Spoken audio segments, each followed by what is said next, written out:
दिल्ली में इस बार ग्रीन पटाखों के साथ दिवाली बेहद धूमधाम के साथ मनाई गई और छठ महापर्व को मनाने की तैयारियां जोरों से चल रही हैं। पर दिल्ली का पुराना संकट वायु प्रदूषण दिवाली के दूसरे दिन लोगों की खुशियों में जहर घोलता हुआ नजर आ रहा है।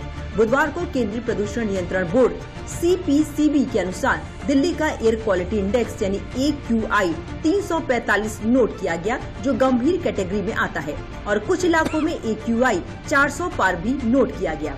हालांकि दिल्ली CM रेखा गुप्ता ने बुधवार को प्रेस कॉन्फ्रेंस में प्रदूषण के आंकड़ों को पिछली सरकारों से कम बताया। पिछले जो सरकारों के दौरान दिवाली वाले दिन का जो डाटा था और अगले दिन का डाटा था, हमारे कार्यकाल में वो डाटा कम हुआ है, बढ़ा नहीं है, कतई नहीं बढ़ा है। तो आप ये कहेंगे इस बार तो आप कह रहे जी पटाखों की परमिशन भी थी, बाकी चीजें भी थी, तो भी वो जो गैप है दिवाली से पहले का और दिवाली के बाद वाले दिन का, वो कम हुआ है। तो पॉल्यूशन उस दृष्टि से पहले से कम है। हम अपनी ओर से अपने कामों को और मुस्तैदी के साथ कर रहे हैं, कमी कहीं पे भी नहीं आने देगी।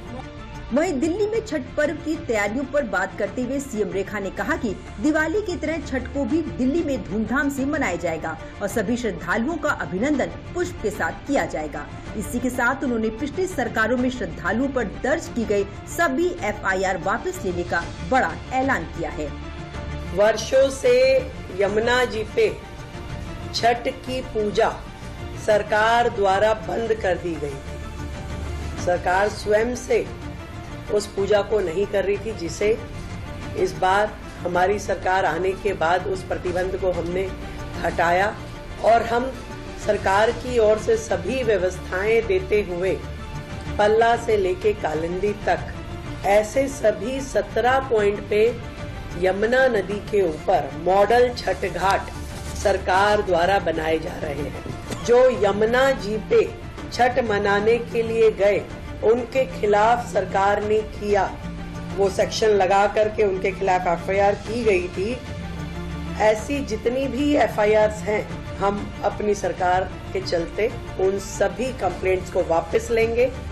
दिल्ली सरकार द्वारा छठ पर्व से पहले एक विशेष स्वच्छता अभियान शुरू हो गया है, जिसमें हमारे दिल्ली सरकार के सभी सांसद, विधायक और पार्षद अपने अपने क्षेत्रों में छठ पूजा के घाटों पर विशेष स्वच्छता अभियान चलाएंगे। छठ के दौरान श्रद्धालुओं के लिए टेंट, बिजली, स्वच्छता और शौचालय का पूरा ध्यान देने का आश्वासन दिल्ली सरकार की तरफ से दिया गया है।